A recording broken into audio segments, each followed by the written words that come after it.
السلام عليكم ورحمة الله وبركاته. الحمد لله وكفى وسلام على عباده الذين اصطفى، أما بعد، فأعوذ بالله من الشيطان الرجيم. بسم الله الرحمن الرحيم. وتعاونوا على البر والتقوى ولا تعاونوا على الإثم والعدوان واتقوا الله إن الله شديد العقاب.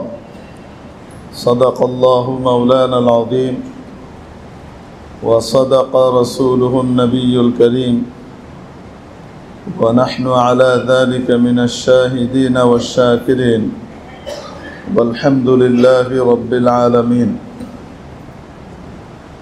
قابل الصد احترام حضرات علماء کرام، আজিজ তালাবা,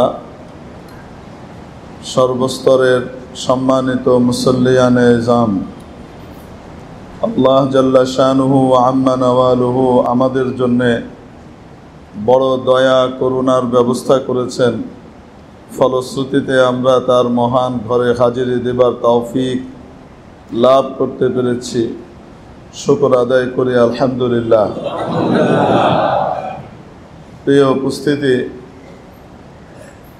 একটি হলো কাফিরের চেতনা, আরেকটা হলো মুসলমানের চেতনা। কাফিরের চেতনা এই পৃথিবী পর্যন্ত সীমাবদ্ধ, মুসলমানের চেতনা পৃথিবীর জীবনের পরে আসল জীবন পর্যন্ত সম্প্রসারিত। মুসলমানের দৃষ্টিভঙ্গি এই পৃথিবী তার আসল জিন্দেগির জায়গা নয়। আসল জীবন হলো মা বাদাল মাউত, মৃত্যুর পরবর্তী যে জীবন আসছে সেটা। আসল বাড়ি দুনিয়ার বাড়ি না, আসল বাড়ি আখেরাতের বাড়ি। অতএব ওখানকার বাড়িটা কেমন হবে মুসলমানের সামনে এটাই প্রতিপাদ্য বিষয় হয়। মুসলমানের মুখ্য বিষয় হয় আমার আখেরাত সুন্দর হলো না বরবাদ হলো।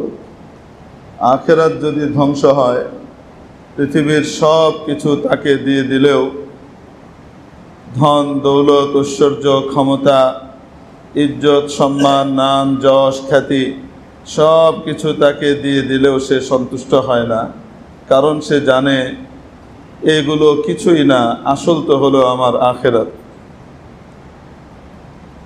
অতএব সে তার আখেরাতের জীবনকে সুন্দর করবার জন্য উঠে পড়ে লাগে। আর আরেকটা হলো কাফিরের চেতনা, কাফিরের বিশ্বাস। কাফিরের চেতনা হলো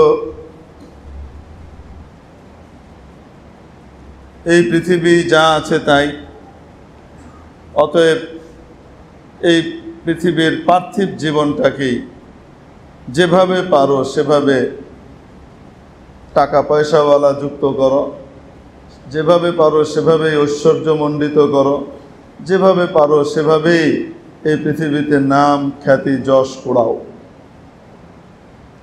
এখানকার ক্ষমতাই আসল ক্ষমতা, এখানকার নাম যশ খ্যাতি আসল নাম যশ খ্যাতি, এখানকার সম্মানই আসল সম্মান। পরকালের ব্যাপারে তার কোনো চিন্তা ভাবনা নাই, ভ্রুক্ষেপ নাই। এটা হলো কাফিরের চেতনা। মেরে মোহতারাম দোস্ত, নাস্তিক্যবাদ এটা আবু জেহেলবাদের চাইতেও খারাপ। তার কারণ হলো আবু জেহেলও বিশ্বাস করত মহাবিশ্বের একজন স্রষ্টা আছেন। কোরআন শরীফে বিভিন্ন জায়গায় আল্লাহ তাআলা বলেছেন যে আপনি তাদেরকে জিজ্ঞেস করেন তো আসমান কে বানিয়েছেন। আচ্ছা, আপনি যদি তাদেরকে জিজ্ঞেস করেন যে জমিনকে তৈরি করেছেন আসমানকে তৈরি করেছেন, তাহলে তারা বলবে লা ইয়াকুলুন্নাল্লাহ, তারা সমস্যার এই কথা বলবে অবশ্যই আল্লাহ। তাহলে মহাবিশ্বের স্রষ্টা আল্লাহ, এই ব্যাপারে আবু জেহেলেরও কোনো দ্বিমত ছিল না, মক্কার কাফিরদেরও কোনো দ্বিমত ছিল না। কিন্তু তারা আল্লাহর সাথে কিন্তু কিছু মন্ত্রী পরিষদ কায়েম করেছিল। আল্লাহর কিছু ডাইন হাত বাম হাত আছে। আল্লাহর পররাষ্ট্রমন্ত্রী একজন, স্বরাষ্ট্রমন্ত্রী একজন, খাদ্যমন্ত্রী একজন, টেলিযোগাযোগ মন্ত্রী একজন, এরকম বিভিন্ন মন্ত্রী সাব্যস্ত করেছে তারা আল্লাহ। এই শরিক করার কারণে চিরকালের জন্য জাহান্নামী হয়েছে এবং এই শরিক সাব্যস্ত করার কারণে দুনিয়া আখেরাতে লাঞ্ছিত হয়েছে। মেরে মুহতারাম দোস্ত, নাস্তিক্যবাদ তো আরও খারাপ। এরা তো স্বীকারই করে না আল্লাহ আছে। এই মহাবিশ্বের স্রষ্টা কেউ আছে এটা স্বীকারই করে না, এমনি এমনি নাকি সব কিছু হয়ে গেছে। তো পাগলের জাত, এর বাইরে কিছু বলার নাই। পাগলকে নিয়ে বেশি আলোচনা করাও পাগলকে দাম দেওয়া আর মূল্যায়ন করা। এই টাইপের বুদ্ধি প্রতিবন্ধী উপরে যতই বুদ্ধিবৃত্তিক কথাবার্তা বলুক না কেন, বাস্তবে এরা বুদ্ধি প্রতিবন্ধী এবং কুযুক্তির পিছনে ছোটা মানুষ। আল্লাহ তাআলা সকলকে সুমতি দান করেন, হেদায়েত দান করেন, সকলকে সহি পথ নসিব করেন। এই জন্য আমরা সবসময় দোয়া করেই যাব। মেরে মুহতারাম দোস্ত, বলছিলাম আসল সুখ আখেরাতের সুখ, আসল দুঃখ আখেরাতের দুঃখ। দুনিয়ার সুখ আর দুঃখ এটা নকল এবং দামি, এটা আসল নয়। আসল হলো চোখ বন্ধ হওয়ার পরবর্তী জীবনটা। এজন্য নবী পাক আলাইহিস সালাতু ওয়াস সালাম আমাদেরকে লক্ষ্য করে বলেছেন, কত রকমের বাড়ির চিন্তা নিয়েই তো তোমরা ঘুরো।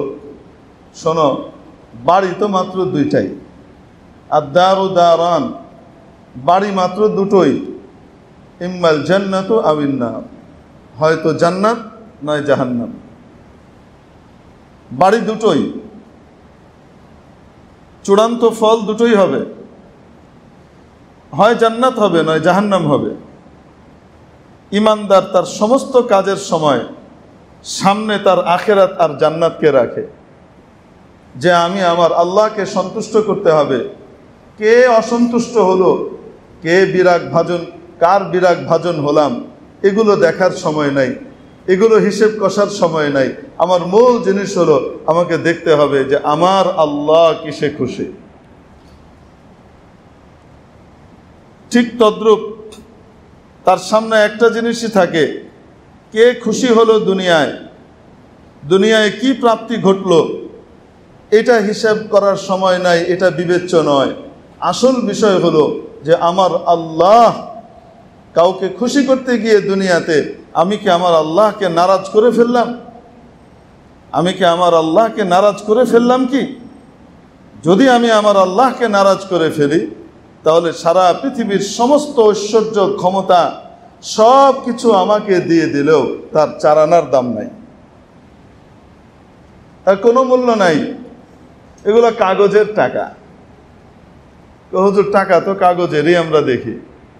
হ্যাঁ, কাগজে টাকা একটা সরকারি সিল ছাপ্পড়ওয়ালা টাকা, আরেকটা আমাদের বাচ্চারা নিজেরা তাদের মানি ব্যাগ ভরে, তারা কাগজের মানি ব্যাগ বানায়, তারপরে সেই মানি ব্যাগে টাকা রাখতে হবে, সেজন্য তারা 10 টাকা, 20 টাকা, 100 টাকা, 500 টাকা, 1000 টাকা কাগজ কেটে তারপরে লিখে দেয় 1000। আবার আরেকটু বেশি বুদ্ধিমান হলে নিচে একটু ছোট করে লিখে, চাহিবা মাত্র ইহার বাহককে 1000 টাকা দিতে বাধ্য থাকিবে। বাচ্চারা কাগজ দিয়ে টাকা বানাতে আপনারা দেখেছেন? আমি জানি না আপনারা দেখেছেন কিনা। ছোটবেলায় আমি তো বানিয়েছি, কেটে কেটে আমি আর আমার ছোট ভাই আর 2 খালাতো ভাই মিলে। কার কাছে কত টাকা আছে? বাপের কাছ থেকে তো আসল টাকা তো আর পাওয়া যাবে না। আমাদের জন্য কঠিন নিষেধাজ্ঞা ছিল, যা চাও তাই দেওয়া হবে, বাট টাকা দেওয়া হবে না। কি লাগবে বলো, সেটা দেয়া হবে, কিন্তু কি দেয়া হবে না? হাতে টাকা দেয়া হবে না। তো টাকার শক্ত আছে, টাকা দেয়া হবে না। টাকা এত ক্ষমতাবান, যা ইচ্ছা তাই তো করে, দেখাই তো যায়।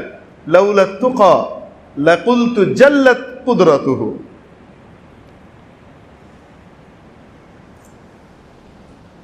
মাকামাতে হারিরিওয়ালা রাহিমাহুল্লাহ অনেক বড় আদিব এবং আরবি সাহিত্যিক ছিলেন। তো তার জগৎ বিখ্যাত গ্রন্থ আছে আল মাকামাতুল হারিরিয়া। আল্লামা হারিরি রহমতুল্লাহ আলাইহি তার ভিতরে এক জায়গাতে এনেছেন একটা ঘটনা। সেটা হলো, এক লোক এক কবিকে একটা দিনার দিয়েছে। দিনার তো চেনেন আপনারা, মানে বর্তমানে কুয়েতি দিনারের কথা বলছি না, আগে তো মাত্র দিরহাম বা দিনার ছিল। দিরহাম মানে রূপার টাকা, আর দিনার মানে সোনার টাকা। খাঁটি সোনা দিয়ে বানানো, সামান্য খাদ মেশানো, তার পরিমাণ আছে, কি পরিমাণ মিশবে, যতটুকুতে ওটা টিকে থাকে, ভেঙে না যায়। সোনা তো পাতলা নরম ধাতু, এজন্য ওটা ভেঙে যায়, একটু খাদ দেওয়া লাগে ওটাকে শক্ত করবার জন্য। আপনাদের গহনা বানাবার জন্য কিন্তু একটু খাদ দিতে হয়, ওই অতটুকু খাদ না দিলে গহনাটা টিকবে না, ভেঙে যাবে, নরম। তো ওই দিয়ে সোনার টাকা বানানো হতো, রূপার টাকা বানানো হতো। পরবর্তীতে এই দাজ্জালের চেলাবেলারা এই রূপার টাকা আর সোনার টাকা এগুলোকে জমা করে মানুষকে প্রথমে এটা শুরু করেছে চেকের মাধ্যমে। এতগুলো টাকা, 1000 দিনার এই দেশ থেকে ওই দেশে পাঠানো অনেক কঠিন, তা একটা কাজ করো, ওই দেশে তুমি এটা দিয়ে দিলেই হবে, তুমি আমার কাছে এই টাকাটা জমা দাও, আমি একটা তোমাকে স্লিপ দিয়ে দিলাম, এই স্লিপটা ওখানে দিয়ে দিলেই কি হয়ে যাবে, সে তোমাকে 1000 দিনার ওখানে দিয়ে দিবে, যেটাকে আপনারা এখন হুন্ডি বলেন না, এই টাইপের জিনিস আর কি। এই হুন্ডির সর্বপ্রথম প্রবর্তক তো এরাই। এইভাবে চালু হলো। কিছুদিন পরে ওই কাগজ, এই কাগজটাকে এরা বানালো, আচ্ছা ঠিক আছে, এই কাগজ দিয়েই তো কাজ হয়ে যায়, জনমনে প্রতিষ্ঠিত হয়েছে, কাগজ এখান থেকে ওখানে দেখালেই টাকা পাওয়া যায়। তো এই ভারী জিনিসগুলো মানুষের কাছে রেখে চোর ছেঁচড়ের হুমকির মুখোমুখি করার দরকার কি? এগুলো সব ব্যাংকে জমা করে ফেলো, রাষ্ট্রের কোষাগারে জমা করে ফেলো, যার কাছে যে পরিমাণ থাকবে সে সেই পরিমাণ টাকা ছাপানোর অনুমতি পাবে। এবার সেই পরিমাণ টাকা ছাপানো শুরু হলো, মানে এবার কাগজ আসলো আর কি, সে সেই পরিমাণ চেক, এই কাগজ ছাপানোর অনুমতি পাবে, সে সেই পরিমাণ অনুমতি পেল। তারপরে প্রত্যেকেই যার যার মতো এখন টাকা দিয়ে, কাগজ দিয়ে শুরু হলো। এখন আর সোনা আর রূপা যে আসল টাকা, সেটার কোনো খবরই নেই। যার ফলশ্রুতিতে পৃথিবীর কোনো ক্ষমতাধর, তার কাছে সোনা আছে 3 টাকার, কিন্তু সে টাকা ছাপিয়ে যাচ্ছে 300 টাকার। সে 300 টাকার টাকা ছাপিয়ে যাচ্ছে, কারণ তাকে জিজ্ঞেস করার কেউ নাই, তোমার কাছে সোনা আছে কত? তোমার কাছে আছে তো 3 টাকার সোনা তোমার রিজার্ভে, তুমি 300 টাকা ছাপাইলা কেমনে? এটা জিজ্ঞেস করার কেউ নাই। এভাবেই চলছে। মোড়লরা কিভাবে গোটা পৃথিবীকে কন্ট্রোল করছে আশা করি কিছুটা হলেও বুঝে ফেলেছেন। এতটুকুতে এর চেয়ে বেশি বলার দরকার নেই, আমরা তো অর্থনীতির ক্লাস নিয়ে বসি নাই এখানে। তো বলছিলাম যে একটা স্বর্ণ মুদ্রা দিয়েছে, দিয়ে বলেছে তুমি যদি এইটার দুর্নাম করতে পারো তো তাহলে তোমাকে এই দিনারটা দিয়ে দেওয়া হবে, স্বর্ণ মুদ্রা দিয়ে দেওয়া হবে। এখন সেই দিনারের দুর্নাম শুরু করেছে। তার মধ্যে অনেক কিছুই বলেছে, আসফারুদ্দুল ওয়াজহাইনি কাল মুনাফিকি, এটা হলো দুমুখ মুনাফিকের মতো, তার এই পাশে একটা ওই পাশে একটা, হলুদ রঙের মুনাফিক, একটা হলুদ মুনাফিক, তার এই পাশে এক রকমের ছাপ, ওই পাশে আরেক রকমের ছাপ। তো যার এই পাশ একরকম ওই পাশ আরেক রকম, তাকে কি বলে? মুনাফিক বলে। তো এটা টাকা একটা মুনাফিক।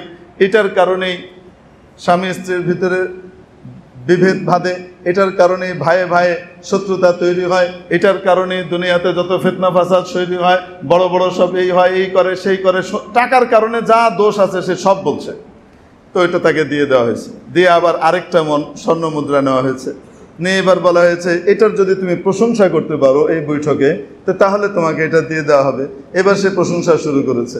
মানে কবি সাহিত্যিক এরা যদি নীতিবান হয় তাহলে জাতিকে সুপথ দেখাইতে পারে, আর যদি কবি সাহিত্যিক নীতিবান না হয়, নীতিহীন না হয়, তো জাতির সামনে জলজ্যান্ত বিষয়টাকে অস্বীকার করে মিথ্যা কথা বলে দিতে পারে, একদম বলতে এক মুহূর্তও দ্বিধা হবে না। লাঠি সোটাকে অস্ত্র হিসেবে সাব্যস্ত করে দিতে পারে, আর বন্দুককে কিছুই না বলে অস্বীকার করে দিতে পারে। এরকম জ্ঞান পাপীয় দুনিয়াতে আছে না নাই? আছে। তো এখন সে সাথে সাথে কি করেছে? টাকার প্রশংসা শুরু করেছে। এই টাকার কি প্রশংসা, এইটা ওইটা এটা ওইটা বলতে বলতে বলতে বলতে শেষ গিয়ে একটা বলেছে, লাউলাত তুকা, যদি আল্লাহর ভয় না থাকতো, যে আল্লাহ আমারে ডান্ডা দিবে, এই কথা কইলে আল্লাহ আমাকে ডান্ডা দিবে, এই ভয় যদি না থাকতো, লাকুলতু জাল্লাত কুদরাতুহু, তাহলে বলতাম এটাই সর্বশক্তিমান। এটাই সর্বশক্তিমান। মেরে মুহতারাম দোস্ত, তো বলছিলাম যে একজন ইমানদার কোন দিকে দেখে? ইমানদার এটা দেখে না যে দুনিয়াটা কি, ইমানদার দেখে আমার আখেরাতটা কি হলো। দুনিয়াটা আমার কর্মক্ষেত্র, এখানে আমি যেমন করব আখেরাতে আমি তেমন পাব। দুনিয়াতে আমার অমুক দল, অমুক নেতা, অমুক নেত্রী আমাকে শেল্টার দিলেও দুঃসময়তে শেল্টারও দেয় না, অস্বীকার করে বসে, সে আমাদের কোনো অঙ্গ সংগঠনই না। বিপদে পড়লে এরকম অস্বীকারতা করে, দুনিয়াতেই অস্বীকার করে, আখেরাতে তো বহুত পরের কথা, চিনি না, এই কথা বলে দিই, আখেরাতে তো বহুত পরে। তো কোনো নেতা, কোনো নেত্রী, কোনো দল, মনে রাখবেন, চাই সে সরকারি হোক, চাই সে বিরোধী হোক, সে যেই হোক না কেন, সকলের জন্য এই কথা প্রযোজ্য। কোনো নেতা, কোনো নেত্রী, কোনো দল তাকে কিয়ামতের দিন মুক্তি দিবে না, তার আমল তাকে মুক্তি দিবে। কিয়ামতের দিন যদি কিছু চলে তো তার আমল চলবে। হ্যাঁ, তার আমলের ভিতরে গুরুত্বপূর্ণ অংশ, আল্লাহ যেটাতে খুশি হন, আল্লাহ অবশ্যই দুষ্টের দমন এবং শিষ্টের লালনে আল্লাহ খুশি হন। আর আল্লাহ নারাজ হন শিষ্টের দমন আর দুষ্টের লালন, এটাতে আল্লাহ নারাজ হন। এটা সারা দুনিয়াই বলে, খ্রিস্টানও বলে, ইহুদিও বলে, বৌদ্ধও বলে, হিন্দুও বলে। তো মেরে মুহতারাম দোস্ত, এই জন্যই বলছিলাম যে দুনিয়াতে আমরা কাগজের টাকা দেখি। তো আপনারা বলুন, হুজুর সবই তো কাগজের টাকাই। আমি এই টাকার কথা বোঝাচ্ছি না, একটা তো হলো ব্যাংক কর্তৃক ছাপানো, ব্যাংকের অনুমোদনকৃত। আমাকে গতকালকে বাচ্চা জিজ্ঞেস করতেছে, আব্বা এই টাকাগুলোর ভিতরে ফজলে কবির লেখা আছে কেন? এই টাকার ভিতরে ফজলে কবির লেখা, ওইটার ভিতরে এই লেখা। তো পাশে আমি বললাম যে এটা গভর্নরের সিগনেচার। তারপর আরেকজন বলে দিল 2 টাকা আর 5 টাকার ভিতরে অর্থ সচিবের সিগনেচার থাকে, সেখানে গভর্নরের সিগনেচার থাকে না, অর্থ সচিব লেখা থাকে। দেখেন তো তখন মাথায় আসলো যে দুনিয়ার পথগুলো কত তুচ্ছ, আসল পথ তো আখেরাতের পথ। হ্যাঁ, দুনিয়ার পথকে যদি আমি আখেরাতের পথ বানাবার জন্য কাজে লাগাই, সিঁড়ি হিসেবে কাজে লাগাই, তাহলে দুনিয়ার পথও আমার জন্য আখেরাতের বহুত বড় সোপান তৈরি করে দেবে, নিঃসন্দেহে। কিন্তু নতুবা শুধু নিছক দুনিয়ার পথ কত ছোট, কত খাটো, যে তৎক্ষণাৎ আমার মাথার ভিতরে এসে অর্থ সচিবের দাম কত, 2 টাকা আর 5 টাকা, 2-5-এর উপরে উঠতে পারে না। মেরে মুহতারাম দোস্ত, বলার জন্য মজার কথা বললাম আর কি, এটা আসলে তো ওরকম না।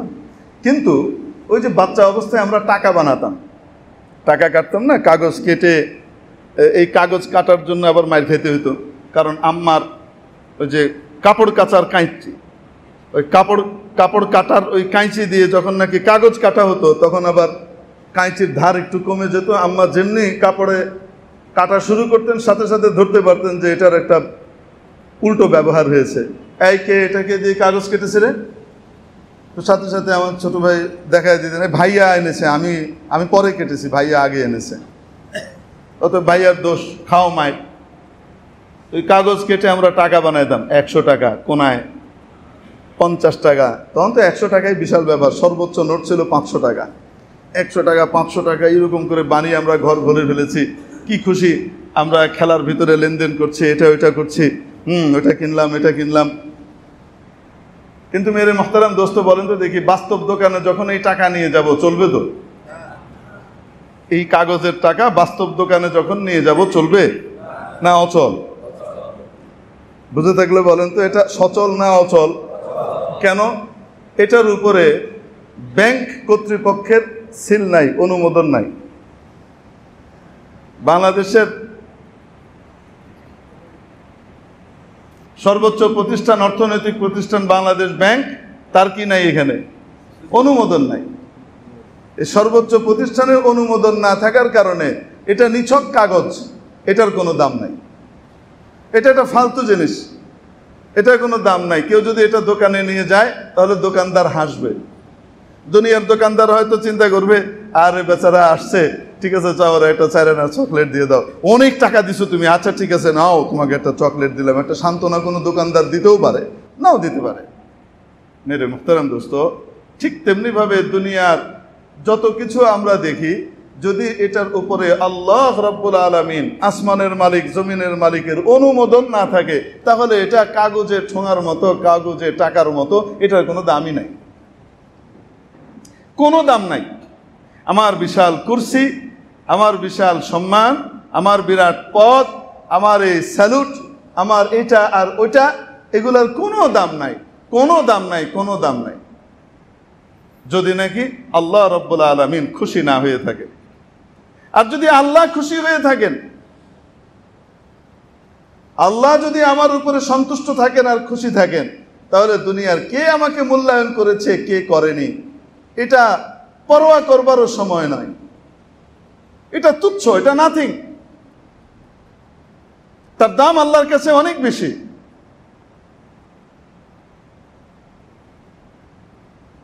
রুব্বা মারুফিন ফিল আরদ মাজহুলুন ফিস সামা।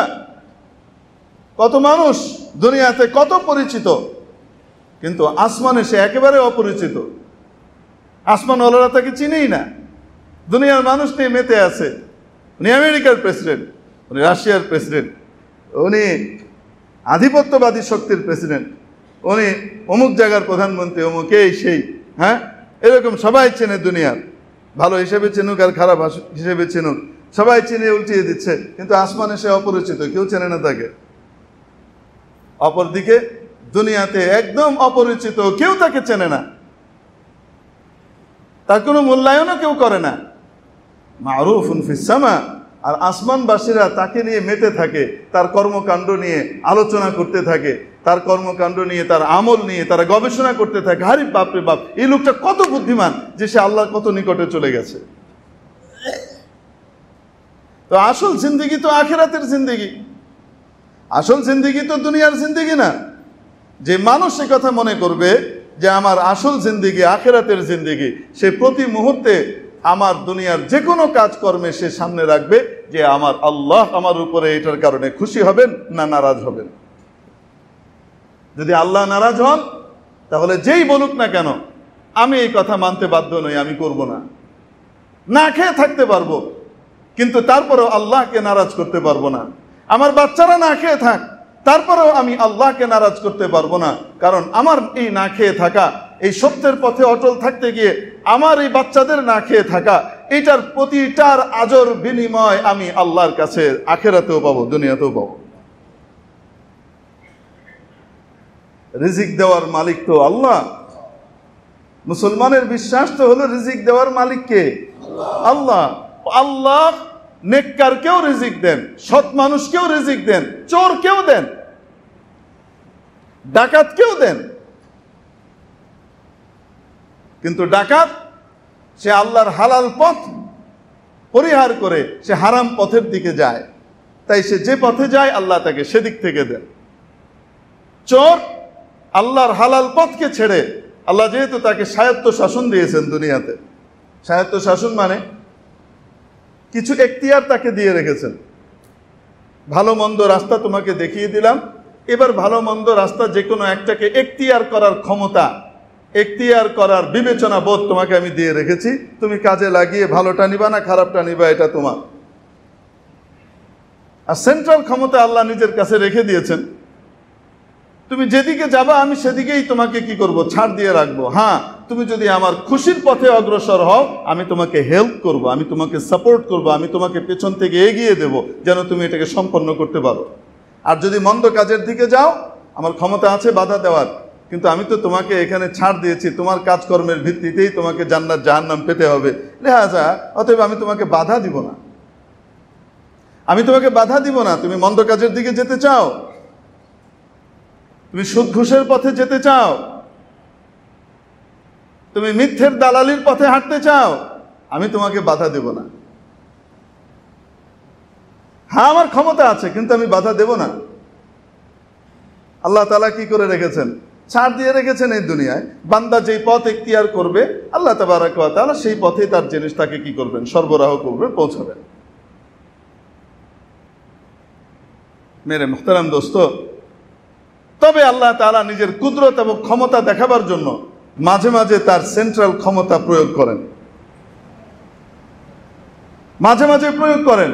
যে বান্দা জাহান্নামের একদম দ্বার প্রান্তে চলে গেছে, সে জাহান্নামের কাজ করতে করতে করতে করতে জাহান্নামের দ্বার প্রান্তে পৌঁছে গেছে, আল্লাহ তাবারাকা ওয়া তাআলা শেষ মুহূর্তে তাকে টেনে ধরেন। স্বাভাবিক নিয়ম কি? স্বাভাবিক নিয়ম আল্লাহ তাআলার জীবনটা যেমন হবে মরণটা তেমন হবে।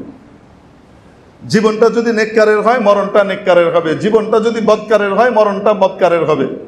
আর মরণ যেমন হবে আখিরাত তেমন হবে। ইন্নাকুম তুবআসুন কামা তামুতুন ওয়া ইন্নাকুম তামুতুনা কামা তাঈশুন আও কামা ক্বালা আলাইহিস সালাতু ওয়াস সালাম। তোমাদের আখিরাত আর উত্থান তেমন হবে যেমন তোমাদের মরণ হবে, তোমাদের মরণ তেমন হবে যেমন তোমাদের জীবন হবে।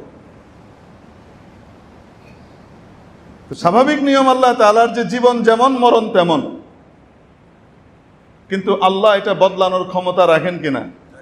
তো সেই বদলানোটা বদলাইলে ক্ষমতাটা যদি কখনো প্রয়োগ করেন, হাজারে লাখের ভিতরে এক্সেপশনালি ভাবে যদি আল্লাহ তাআলা কি করেন, প্রয়োগ করেন, তো সেটা কেমন করেন?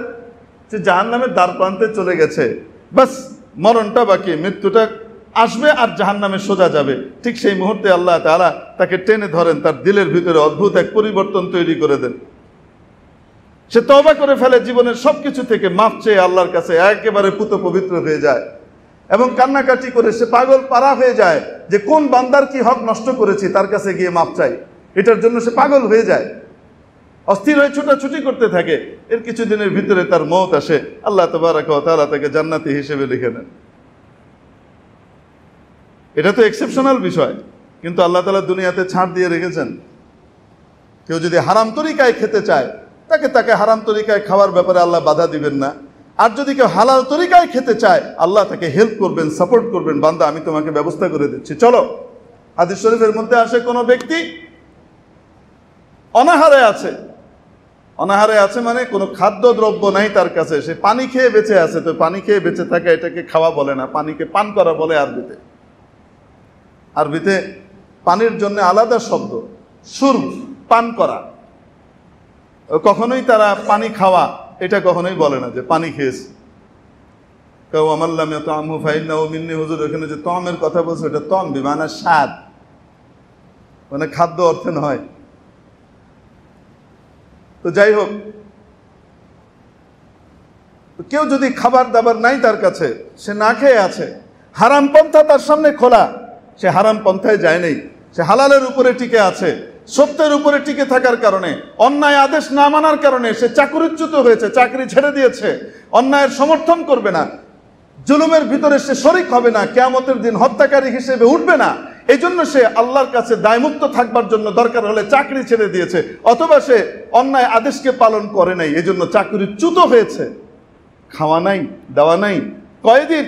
3 দিন পর্যন্ত কারো ঘরে যদি খাবার না থাকে আর সে সবর করে, আল্লাহ রাব্বুল আলামিনের পক্ষ থেকে নবীজি ঘোষণা করেছেন তার জন্য 1 বছরের প্রশস্ততার খাবারের রিজিকের ফয়সালা করে দেওয়া হয়। এটা হলো হেল্প। বান্দা তুমি হালালের পথে চলতে চাও, আমি তোমাকে সাহায্য করব। মহান আল্লাহ যাকে সাহায্য করেন তার চেয়ে বড় বর্তে যাওয়া ব্যক্তি, তার চেয়ে বড় ভাগ্যবান দুনিয়াতে আর কে হতে পারে?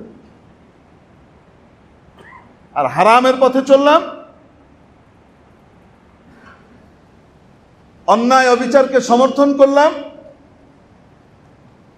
আমি বারবার বলি এই কথা, অন্যায় অবিচার শুধু রাষ্ট্রীয়ভাবে হয় না, অন্যায় অবিচার সামাজিকভাবেও হয়, অন্যায় অবিচার পারিবারিকভাবেও হয়, অন্যায় অবিচার ব্যক্তি নিজের উপরেও করে।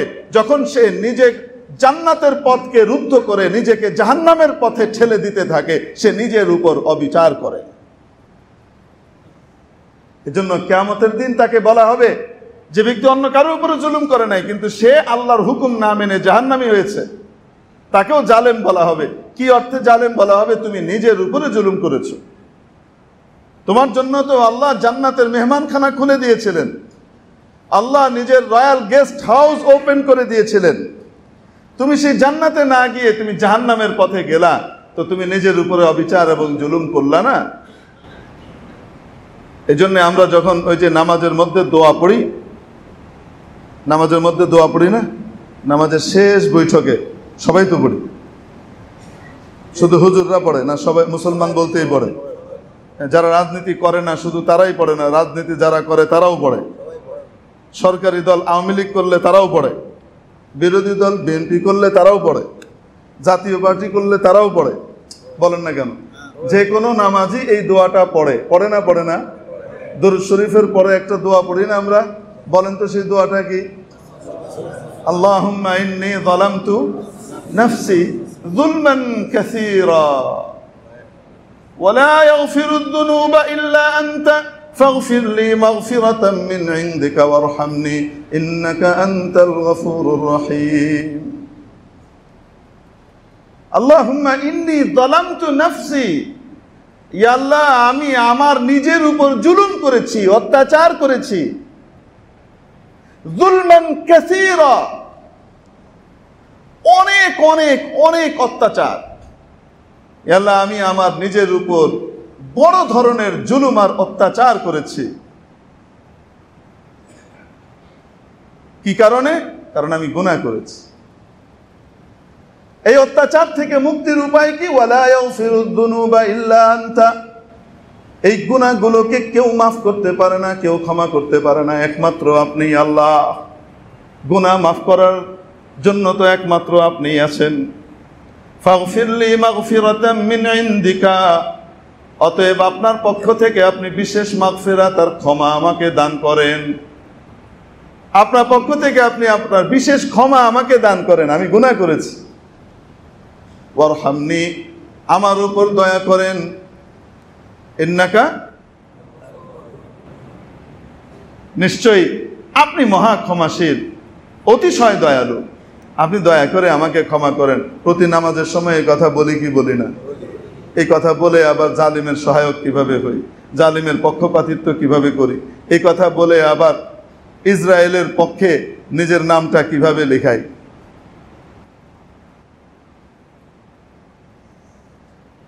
এই কথা এখানে বলি, বলে গিয়েই উঠে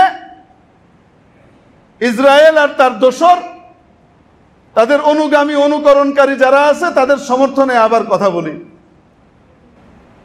আমার এক মুখে কয় কথা হলো? আল্লাহ তাআলা আমাদেরকে হেফাজত করেন বলে আমি সর্বক্ষেত্রে। আলহামদুলিল্লাহ আমরা অনেক উন্নতি করেছি। আলহামদুলিল্লাহ আমাদের দেশ অনেক উন্নত হয়েছে টেকনোলজিক্যালি, এবং বিভিন্ন দিক থেকে আমাদের অনেক উন্নয়ন হয়েছে। আল্লাহ তাআলার শুকর আদায় করি। এই উন্নয়নকে জাহান্নামের পাথেয় হিসেবে কাজে লাগানো যাবে না, এই উন্নয়নকে জান্নাতের পাথেয় হিসেবে কাজে লাগাতে হবে, তাহলে আমরা সাকসেসফুল হব। আর যদি উন্নয়ন দিয়ে জাহান্নামের পথে আগাই, তাহলে আমার চেয়ে বড় দুর্ভাগা আর দুনিয়াতে কেউ নাই।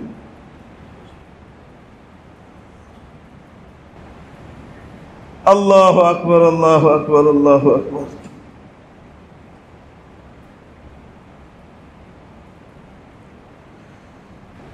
মেরে মুহতারাম দোস্ত, আজিজ ও বুজুর্গ, এজন্য বলছিলাম আসল জীবন আমাদের কোনটা? আল্লাহ তাবারাকা ওয়া তাআলা ঈমানদার এবং বেঈমানের চেতনার ভিতরে মৌলিক পার্থক্য করে দিয়েছেন। বেঈমান শুধুমাত্র দুনিয়া দেখে, আর ঈমানদার সামনে কি রাখে? আখিরাতকে রাখে। তার সমস্ত কাজের সামনে আখিরাত। এবং আল্লাহ তাআলা বলছেন যে তার আখিরাতকে সামনে রেখে চলবে, তার দুনিয়াও আমি ঠিক করে দিব। দুনিয়াতেও তাকে আমি সুখ দিয়ে দিব।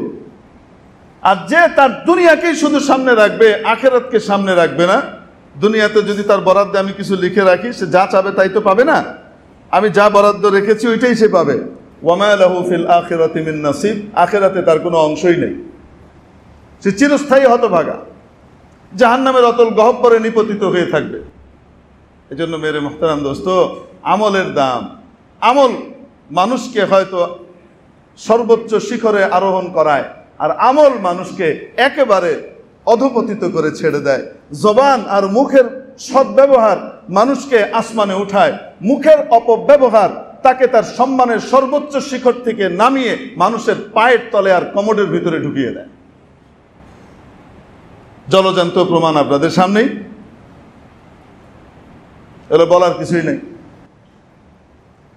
এই জন্য জবানকে নিয়ন্ত্রণ করা বহুত গুরুত্বপূর্ণ বিষয়। কিয়ামতের দিন আমার এক কথার ওজন হবে, ওজন। এক একটা কথার ওজন হবে। আমার এই কথা দিয়ে যদি আল্লাহর খুশি হওয়ার কথা হয়ে থাকে, তাহলে এটার ওজন হবে আমি জান্নাতে যাব এই ওজন দিয়ে, কথা দিয়ে।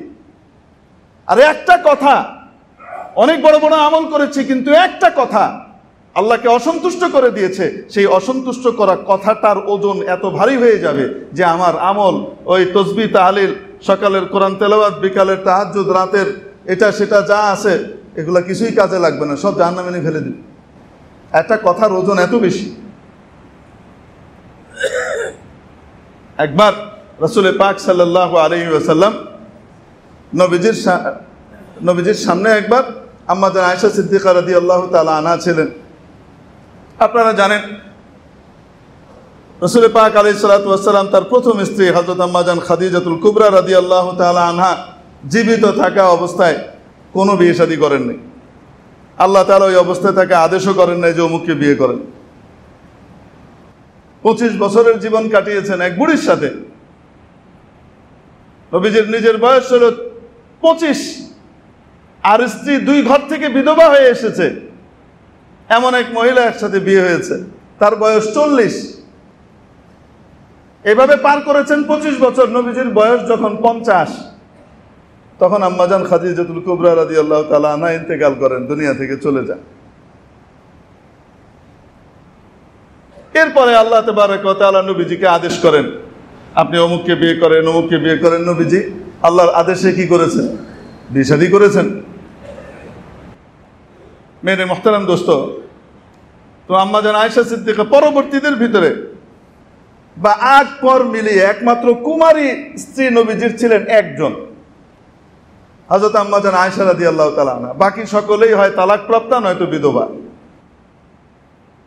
একজন মাত্র কুমারী ছিলেন। শুধু কুমারী ছিলেন তা না, বুদ্ধিমত্তার দিক থেকে সবচেয়ে উন্নত ছিলেন। নবীজি সাল্লাল্লাহু আলাইহি সাল্লামের আচার আচরণ, রুচি, অনুভূতি, কোন সময় নবীজি কোনটা কি পছন্দ করেন, এটা সবচেয়ে বেশি বুঝতেন। এজন্য যখন নবীজির ইন্তেকালের সময় আসে, নবীজি অসুস্থ, ওই অসুস্থ অবস্থায় নবীজি সাল্লাল্লাহু আলাইহি সাল্লাম প্রত্যেক স্ত্রীকে তার যে ভাগ ছিল, দিন নির্ধারণ করা ছিল, সেই দিন সেই স্ত্রীর কাছেই থাকতেন। এই অসুস্থ অবস্থায় ওখানেই যেতেন, এদিক ওদিক করতেন না। কিন্তু সমস্ত স্ত্রীরা মিলে সিদ্ধান্ত নিয়েছে, আমরা আমাদের ভাগ চাই না, আমরা নবীজির খুশি চাই।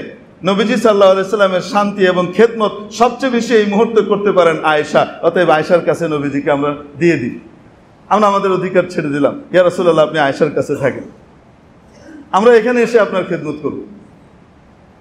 তো আমাদের আয়েশাকে নবীজি কত ভালোবাসতেন। একদিন নবীজি সাল্লাল্লাহু আলাইহি সাল্লামের আরেক স্ত্রী আম্মাজান সাফিয়া রাদিয়াল্লাহু তাআলা আনহা বিনতে হুয়াই ইবনে আখতাব, হযরত হারুন আলাইহিস সালামের বংশধর ছিলেন। হযরত মুসা এবং হারুনের নাম শুনেছেন না? হযরত হারুন আলাইহিস সালামের বংশধর ছিলেন হযরত সাফিয়া রাদিয়াল্লাহু তাআলা আনহা। তো নবীর বংশধর ওরকমই তো সুশ্রী ছিলেন, কিন্তু আরবের সাইজ হিসেবে একটু খাটো ছিলেন, আরবের সাইজ হিসেবে ওরকম লম্বা ছিলেন না। তো সতীনে সতীনে একটু লাগালাগি থাকে না, যতই যাই হোক একটু তো খোঁচাখুচি থাকে, স্বাভাবিক স্বভাবগত জিনিস। তো আম্মাজান আয়েশা সিদ্দিকা রাদিয়াল্লাহু তাআলা আনহা ওনার ব্যাপারে একটা ইঙ্গিত করলেন, সবই ভালো কিন্তু মানে এই টাইপের একটা ইঙ্গিত করলেন, কিন্তু ট্যাবলেট মানে খাটো, তানি কাসীরা। উনি ইঙ্গিতে এমনভাবে বললেন যেন বোঝা গেল যে উনি একটু খাটো। রাসূলুল্লাহ সাল্লাল্লাহু আলাইহি সাল্লাম বলতেন, আয়েশা, ইস, যদি তুমি এই কথাটা না বলতে, তোমার এই কথাটা আল্লাহর কাছে এত বেশি অপ্রিয়, তোমার এই কথাটাকে যদি সাগরের মধ্যে মিশিয়ে দেওয়া হয়, তাহলে গোটা সাগরের পানি নাপাক এবং কলুষিত হয়ে যাবে। এত ভয়ঙ্কর কথা, তুমি যদি এটা না বলতে, তাহলে মানুষের একটা কথা এটা কত জঘন্য হয় সে বুঝে না। হাদিস শরীফের মধ্যে এসেছে, কিয়ামতের দিন একজন মানুষকে উপর করে টেনে হিচড়ে মুখের উপরে তার মুখটাকে তার মাটিতে রেখে পা ধরে টেনে হিচড়ে জাহান্নামে নিক্ষেপ করা হবে, যেই কারণে অধিকাংশ হবে তার জবানের অপব্যবহারের কারণে, মুখের অপব্যবহারের কারণে। কেউ তো কিছু করে কিছু পাইল, কেউ তো কাউকে মেরে, কাউকে ধরে, মামলা টামলা দিয়ে কিছু একটা পাইলো, আমি আপনি কি পাইলাম? আমি আপনি যে ছাগলের 4 নম্বর বাচ্চার মতো এর ওর হেল্প আর সাপোর্টে ফেসবুক ভরায় ফেলি, এর ওর সাপোর্টে এই সমস্ত কথাবার্তা বলি, মনে রাখবেন এই সমস্ত কথাগুলার ওজন হবে আমি আপনি ফ্রি জাহান্নাম পয়সা দিয়ে খরিদ করে নিচ্ছি।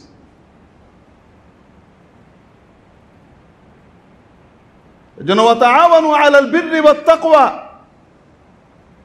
পরস্পরে একে অপরকে সহযোগিতা করবে। আল্লাহ তাআলা বলছেন সহযোগিতা করবে কোন কাজে? ভালো কাজে এবং আল্লাহর ভীতির কাজে। মসজিদ বানাচ্ছে কেউ, চলো মসজিদ বানানোতে সাহায্য করি। ইনসাফ প্রতিষ্ঠা করছে কেউ, চলো ইনসাফ প্রতিষ্ঠায় সাহায্য করি।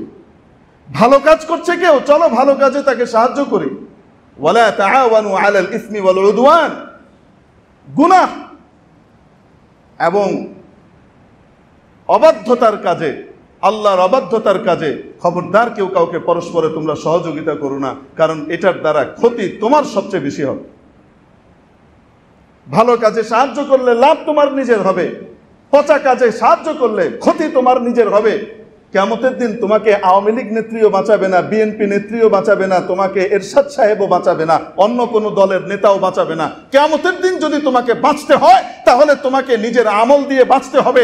তুমি যদি অন্যায়ের সমর্থন করো তোমাকে কেউ বাঁচাতে পারবে না, আর যদি তুমি ন্যায়ের পথে থাকো তাহলে আল্লাহ তোমাকে সাহায্য করে জান্নাত দিবেন। তাহলে প্রত্যেক মুসলমান নিজের ব্যাপারে নিজে রিয়েলাইজ করা উচিত। বাস্তবতায় আমি কোথায় আছি, কে কোথায় গেল কি হলো সেটা তো পরে, আমি কোথায় আছি? আমার এক এক কথার কারণে, আমার একটা লিখার কারণে যদি জালিমের সহায়তা হয়, যদি ইসরায়েলের সহায়তা হয়, ফিলিস্তিনিদের কোনো ক্ষতি হয়, তো তাহলে আমার এই লেখার কারণে কিয়ামতের দিন আমাকে জবাবদিহি করা লাগবে। আন্তর্জাতিক ইসরায়েলও আছে, জাতীয় ইসরায়েলও আছে, আন্তর্জাতিক ফিলিস্তিনও আছে, জাতীয় ফিলিস্তিনও আছে, সারা পৃথিবীতে সব জায়গাতেই আছে। মেরে মুহতারাম দোস্ত আজিজ ও বুজুর্গ, এই জন্য সবসময় চিন্তা করা উচিত যে আমার আখেরাত আমাকে ঠিক রাখতে হবে, আমার আখেরাত ঠিক রাখতে হবে। কেউ কাজে আসবে না, আল্লাহ কেউ কাজে আসবে না।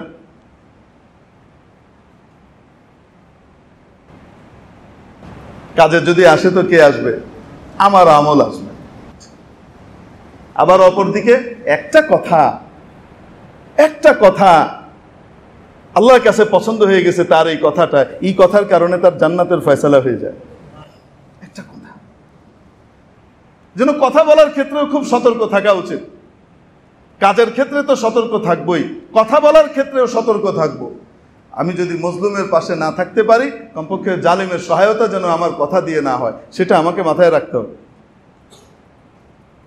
সেটা আটলান্টিকের ওই পারের জালিম হোক, চাই লোহিত সাগরের ওই পারের ইসরায়েল জালিম হোক, চাই দূরের জালিম হোক, চাই কাছের জালিম হোক, চাই বাড়ির জালিম হোক, চাই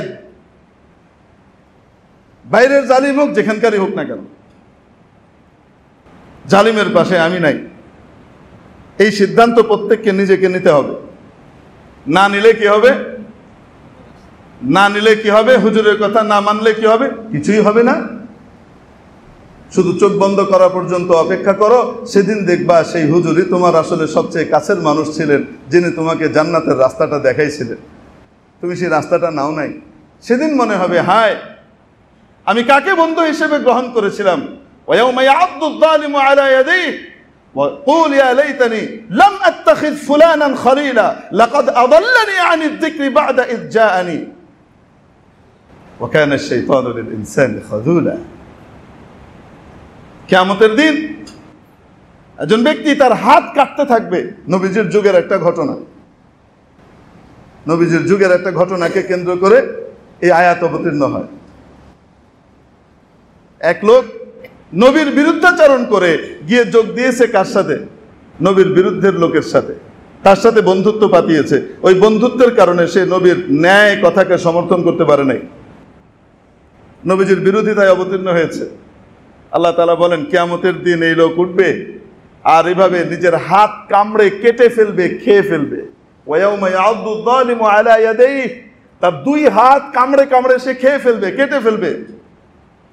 ওয়ায়াকুলু ইয়া লাইতানি, আর সে বলবে হায় হায় আমি লাম আত্তাখিদ ফুলানান খলিলা, যদি অমুককে আমি বন্ধু না বানাতাম, হায় আমি যদি অমুককে বন্ধু না বানাতাম, হায় আমি যদি দেশি বিদেশি ইসরায়েলকে বন্ধু না বানাতাম,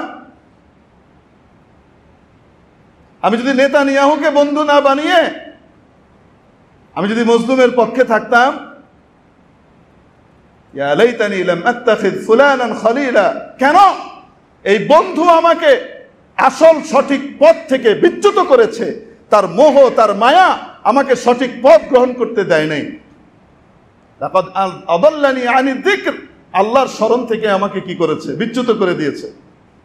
বাদা ইজ জানি, আল্লাহর স্মরণ আমার সামনে আসার পরেও, কোরআন আমার সামনে আসার পরেও, নবীজির বাণী আমার সামনে আসার পরেও আমি সেটা গ্রহণ করতে পারি নাই।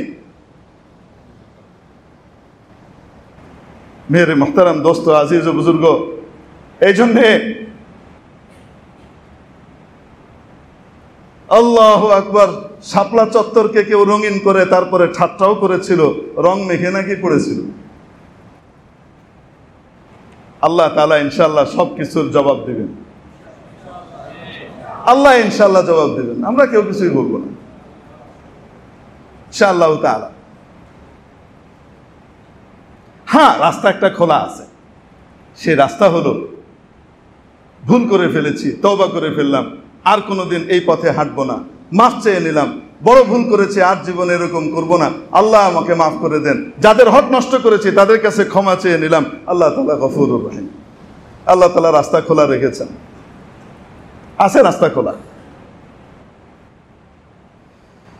ওয়া কানা আশ-শাইতানু লিল ইনসানি খাযুলা, আর মনে রাখবে শয়তান পৃথিবীতে মানুষকে জাহান্নামের কাজের প্রতি উৎসাহিত করবে, সে তাদেরকে প্রলুব্ধ করে, এবং যথাসময়ে যখন সে বিপদে পড়ে ঠিক শয়তান তখন পাশ ছেড়ে চলে যায়। আল্লাহ বলেন ওয়া কানা আশ-শাইতানু লিল ইনসানি খাযুলা, শয়তান মানুষকে অপমানিত করে, লাঞ্ছিত করে, শয়তান মানুষকে বাহ্যিক সাময়িক মোহ দেখায়, আর তারপরে তাকে চূড়ান্ত বিপদের সময় একা ছেড়ে চলে যায়। وقال الشيطان لما قضي الأمر إن الله وعدكم وعد الحق ووعدتكم فأخلفتكم, কিয়ামতের দিন যখন জান্নাতীরা জান্নাতে চলে যাবে, জাহান্নামীরা জাহান্নামে চলে যাবে, এখন জাহান্নামে যাওয়ার পরে সবাই বলবে আমাদের নেতাটা কই, জাহান্নামীরা সব বলবে আমাদের ওই বড় গুরুটা কই, ঠাকুরটা কই, নেতাটা কই, যেটার কথা শুনে জাহান্নামে আসলাম ওইটা কই, ওইটারে দেখতে চাই। আল্লাহ তাআলা জাহান্নামীদের এই আবেদন পুরা করবেন। আল্লাহ তাআলার কাছে ইনসাফ আছে না নাই? হ্যাঁ, জাহান্নামে যাওয়ার পরেও আল্লাহ তাআলা তার এই আবেদন পুরা করবেন। আচ্ছা ঠিক আছে, গুরু ঠাকুরকে দেখাই দিচ্ছি। এইবার গুরু ঠাকুর সামনে আসবেন, মিস্টার ইবলিস, তাকে বিশাল আকৃতিতে পেশ করা হবে, সবাই তাকে দেখবে, সমস্ত জাহান্নামীরা দেখবে। দেখার পরে তারা কি বলবে, আপনি না বলছিলেন আপনার কথা শুনলে এই হবে সেই হবে, কি কই পাইনি তো, এখন তো আমরা জাহান্নামের ভিতরে আছি, চিরস্থায়ী জাহান্নামে আছি, এখন আমাদেরকে খেতে দেওয়া হয় পুঁজ, গলিত পুঁজ দেওয়া হয়, পচা রক্ত আমাদেরকে খেতে দেওয়া হয়, আর একবার মুখে দিলে পিপাসার চোটে গলা ফেটে যাচ্ছে, একবার মুখে দিলে সেটা নাড়ি ভুঁড়ি সহ বের করে নিয়ে যায়, আবার নাড়ি ভুঁড়ি জন্ম নেয়। এই জীবনের ভিতরে আছি, কোথায় আপনি না বলছিলেন খুব সুখে থাকবো, লাম্মা কুদিয়া আল আমর। এখন শয়তান তাদেরকে বলবে, ইবলিস মিয়া বলবেন, ইন্নাল্লাহা ওয়া'আদাকুম ওয়া'দাল হক, নিশ্চয়ই আল্লাহ তোমাদের সাথে যে ওয়াদা করেছেন সেটা সত্য ওয়াদা ছিল, ওয়া ওয়া'আদতুকুম, আমিও ওয়াদা করেছি, ফাআখলাফতুকুম, আমি ওয়াদা ভঙ্গ করেছি, কি করবা? তোমাদের মতো এত আহম্মক, যে আহম্মক আল্লাহর ওয়াদার উপরে আস্থা না রেখে আমার মতো এক নিকম্মার কথার উপরে আস্থা রাখে, তোমাদের পরিণতি তো এইরকমই হওয়া উচিত। গাধা, আবার আমাকে দায়ী করিস। শয়তান মিয়া তখনই কথা বলবে, ওয়া'আদতুকুম, আমিও ওয়াদা করছি, ফাআখলাফতুকুম, সূরা ইব্রাহিমের আয়াত, আমি ওয়াদা করেছি এবং প্রতিশ্রুতি ভঙ্গ করেছি, কি করবা? ওয়া মা কানা লি আলাইকুম মিন সুলতান, আমি তো তোমাদের উপর ক্ষমতা ধরছিলাম না বাবা, আমি তো বন্দুক নিয়ে তোমারে কই নাই এই স্টেটমেন্ট দাও, নাইলে কিন্তু খবর আছে, আমি তো তোমারে এই ধীরে বলি নাই এই করো সেই করো, আমি তো তোমারে কই নাই, তুমি তো স্বেচ্ছায় আমার কথা মানছো। ইল্লা, হ্যাঁ আমি একটা কাজ করছি, আনদাউতুকুম, আমি তোমাকে বিভিন্ন মোহনীয় সিস্টেমে তোমাকে আমি আকৃষ্ট করবার চেষ্টা করেছি, তোমাকে আমি কাউন্সিলিং করেছি, আমি তোমাকে শুধু কাউন্সিলিং করেছি, তোমাকে বুঝিয়েছি এইভাবে করলে তুমি চূড়ান্ত সম্মান পাবে, তুমি এই পাবে সেই পাবে, আমি এগুলো তোমাকে বুঝিয়েছি। ফাস্তাজাবতুম লি, তোমরা আমার কথা কেন শুনলা? তোমরা আমার ডাকে সাড়া দিয়েছ, কেন আমার ডাকে সাড়া দিলা? ফালা তালুমুনি, অতএব আমাকে ভৎসনা করো না। লুমু আনফুসাকুম, নিজেকে ভৎসনা করো। আল্লাহরে বাদ দিয়ে আমার কথা বিশ্বাস করছিলি কেন?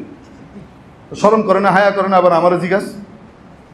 শয়তান মিয়া ইনশাআল্লাহ তখন যে কথাগুলো বলবেন, আল্লাহ রাব্বুল আলামিন কোরআনে কারিমে এই কথাগুলো আমাদেরকে বলে দিচ্ছে। অতএব আল্লাহ বিরোধী কোনো কাজে যোগ দেওয়ার সময়, চাই ব্যক্তিগত পর্যায়ে হোক, চাই পারিবারিক পর্যায়ে হোক, চাই সামাজিক পর্যায়ে হোক, চাই রাষ্ট্রীয় পর্যায়ে হোক, চাই আন্তর্জাতিক ক্ষেত্রে হোক, যে কোনো ক্ষেত্রে আল্লাহ বিরোধী কোনো কাজে যোগ দেওয়ার সময় আমাকে চিন্তা করতে হবে, মিস্টার ইবলিসের দাওয়াতে আমি যাচ্ছি এবং ইবলিস সময় মতো আমাকে পাছায় লাথি মারবে। কিয়ামতের দিন সে যা করবে আল্লাহ কোরআন শরীফে বলে দিয়েছেন, ফালা তালুমুনি ওয়ালুমু আনফুসাকুম মা আনা বিমুসরিখিকুম ওয়া মা আনতুম বিমুসরিখি। আজকে আমিও তোমাদেরকে পরিত্রাণ দিতে পারবো না, তোমরাও আমাকে বাঁচাইতে পারবে না। অতএব যে যার জায়গায় থেকে স্বস্থানে থেকে আযাব ভোগ করো, এটার ভিতরেই শান্তি, কামিয়াবি, কল্যাণ। আযাব ভোগ করো, বাস, এর চেয়ে বেশি কথা বলতে আসে না, অনেক জ্বালায় আছে, চাও। শয়তান নিয়ে যা বলবে কিয়ামতের দিন জাহান্নামে যাওয়ার পরে আল্লাহ তাবারাকা ওয়া তাআলা আমাদেরকে তা অগ্রিম শুনিয়ে দিয়েছেন। আল্লাহর কথার উপরে আস্থা বিশ্বাস আছে না নাই? এটা মোল্লার কথা না আল্লাহর কথা? এবার বলেন তো দেখি, আমার পিছনে যারাই নামাজ পড়ে আমি তাদের সকলের ইমাম, তাদের সকলকে সৎপথ দেখানোর দায়িত্ব আমার আছে না নাই? এই সৎপথটা আমাকে আন্তরিকতার সাথে দেখাইতে হবে। আমি পূর্ণ আন্তরিকতার সাথেই বললাম, আমার আপনার আখিরাত আমার আপনার নিজের হাতে। হয় আমি আখিরাত গড়ব, নয় আমার আখিরাত আমি বরবাদ করব। হয় আমি আমার আখিরাতকে বানাবো, আর আল্লাহ বলেন আখিরাতকে যে বানাবে তাকে দুনিয়াতেও আমি দিব। আজকে ইব্রাহিম নাই, নমরুদও নাই। নমরুদ নাম রাখার জন্য কোনো ব্যক্তিকে 1000 কোটি টাকা দিলেও সে তার বাচ্চার নাম নমরুদ রাখবে না। ইব্রাহিমও নাই, কিন্তু ইব্রাহিমের দুনিয়া কত সুন্দর হয়েছে। আজকের এই জগতেও, এই দুনিয়াতেও আপনি কম করে হলেও হাজার হাজার মানুষ পাবেন যার নাম ইব্রাহিম। হাজার না, শুধু লক্ষ পাবেন আপনি। মুসলমানও রাখে, খ্রিস্টানও রাখে, ইহুদিও রাখে। আব্রাহাম, তারা কি নাম রাখে? আব্রাহাম। ইয়াকুব আলাইহিস সালাম দুনিয়াতে নাই, কিন্তু ইয়াকুবের নাম দুনিয়াতে আল্লাহ রেখে দিয়েছেন। লক্ষ মুসলমানের নাম পাবেন ইয়াকুব, হাজারো খ্রিস্টান এবং ইহুদির নাম পাবেন আপনি ইয়াকুব। কই ইয়াকুব তো হুজুর জ্যাকব, ওরা কি কয়? ইয়াকুব রে কি কয়? জ্যাকব বলে। লাখো মানুষের নাম পাবেন ইউসুফ, আছে না নাই? মুসলমানও রাখে, খ্রিস্টানও রাখে। জোসেফ, আরে আছে না নাই? আছে, হ্যাঁ। তো আল্লাহ নাম বাড়ানোর মালিক, দুনিয়াও দিছেন, আখিরাতও দিছেন, সুবহানাল্লাহ ওয়া বিহামদিহি। আর ফেরাউন সাহেব, আল্লাহু আকবার, 1000 কোটি টাকা দিব, আপনার বাচ্চার নাম একদিনের জন্য শুধু রাখবেন, নির্বাচন কমিশনে আবার তারপরে চেঞ্জ করে নেবেন এফিডেভিট করে। ফেরাউন রাখবেন? কেউ রাখবে না। দুনিয়াও গেছে, আখিরাতও গেছে। এজন্য আল্লাহর হুকুম, নবীর তরিকায় চললে, সততা এবং ইনসাফের পথে চললে আল্লাহ তাবারাকা ওয়া তাআলা আখিরাতও দিবেন, দুনিয়াতেও দিবেন। হ্যাঁ, দুনিয়াতে সাময়িক কষ্টের মুখোমুখি হতে হবে। আর এবং এই কষ্টগুলা, এই সবগুলাকেই অনেক গুণে বাড়িয়ে তারপরে এটার ভাতা দেওয়া হবে। আরে আমাদের পুলিশের ভিতরে কিন্তু ঝুঁকি ভাতা আছে, জানেন তো আপনারা নাকি নাই? আছে না? যারা পুলিশে আইন শৃঙ্খলা রক্ষাকারী বাহিনী হিসেবে যারা কাজ করেন, তাদেরকেও আমরা আমাদের ভাই তো, আমাদের বাবা, চাচা, ভাই, বেরাদারি তো, বলেন না কেন? এই উর্দিটার ভিতরে একজন বাবা আছে, এই উর্দিটার ভিতরে একজন ভাই আছে, এই উর্দিটার ভিতরে একজন সন্তান আছে। ও উর্দিওয়ালা, তুমি নিজের উর্দির ভেতরে তুমি কি, সেটা তুমি নিজেকে নির্ণয় করো আর চিন্তা করো। তোমার উর্দিটা আসল নয়, তোমার ভেতরের ওইটা হলো আসল। ওইটার বিবেককে কাজে লাগিয়ে দুনিয়াতে এবং আখিরাতে ফয়সালা করো, তো কাজে লাগবে। তো যাই হোক, তো এনাদেরকে ঝুঁকি ভাতা দেওয়া হয়, জানেন তো? এই যে আপনারা হরতাল মরতাল বা বিভিন্ন হয় না, এগুলোর সময় যে তারা নামে, মাঠের ভিতরে নামার মধ্যে তাদের বিভিন্ন ঝুঁকি আছে না? হঠাৎ একটা কোত্থেকে ইট এসে মাথা ফাটাই দিল, কোথেকে একটা কি এসে দেখলো না কিছু না, কই থেকে যেন কি যেন হয়ে গেল, কত রকমের কত কিছু হয় কি হয় না। তো এই জন্য একটা ঝুঁকি ভাতা দেওয়া হয়। কি ভাতা দেওয়া হয়? তো দুনিয়ার সরকার ঝুঁকি ভাতা দেয়, আর আসমানের সরকার আল্লাহ রব্বুল আলামিন উনি মনে হয় ঝুঁকি ভাতা দেন না, আরে বহুগুণে বাড়িয়ে দেন।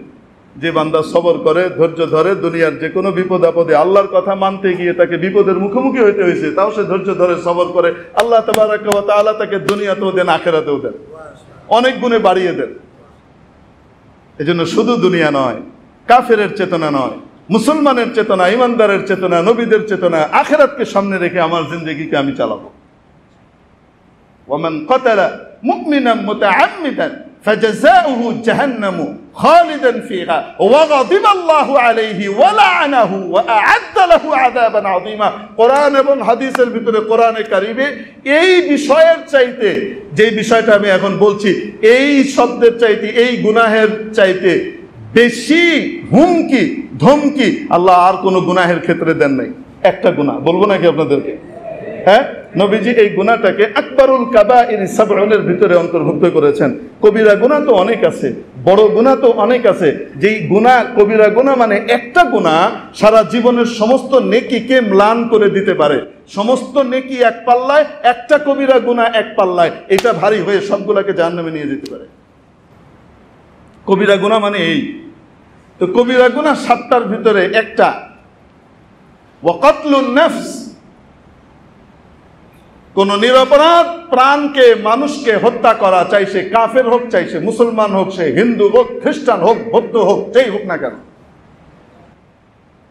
অন্যায়ভাবে কাউকে হত্যা করা এটা জঘন্যতম অপরাধ। যাকে হত্যা করা হচ্ছে সে মুসলিম হোক, চাই অমুসলিম হোক, খ্রিস্টান হোক, বৌদ্ধ হোক, হিন্দু হোক, যেই হোক না কেন। বুঝাতে পারিনি?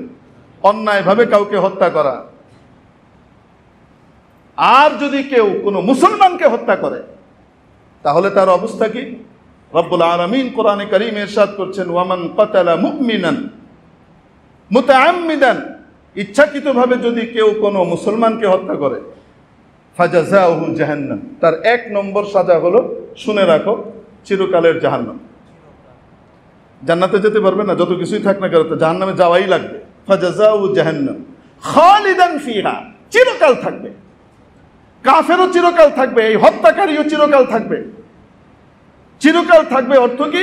এত দীর্ঘ মেয়াদ তাকে জাহান্নামে থাকা লাগবে, এত হাজার হাজার অযুত অযুত লক্ষ কোটি বছর তাকে জাহান্নামে থাকা লাগবে। এটা চিরকালের নামান্তর। ওয়া গাদিবা আল্লাহু আলাইহি, আল্লাহ তার উপরে চরম রুষ্ট হন। ওয়া লা'নাহু, আল্লাহ তার উপরে অভিশাপ দেন। ওয়া আ'আদ্দা লাহু আযাবান আযীমা, এত কিছু বলার পরও যেন আল্লাহর শান্তি হচ্ছে না। একজন ইমানদারকে, একজন মুসলমানকে তুমি মেরে ফেলেছো, আল্লাহর জন্য শান্তি হচ্ছে না। তারপরে কি বলছেন? ওয়া আ'আদ্দা লাহু আযাবান আযীমা, তার জন্য মহা বিশাল আযাবের ব্যবস্থা তিনি করে রেখেছেন। এই জন্য যে কোনো হত্যা বড় জঘন্য। মেরে মুহতারাম দোস্ত, আজিজ ও বুজুর্গের জন্য বললাম, হত্যা কত জঘন্য জিনিস মানুষ জানেই না।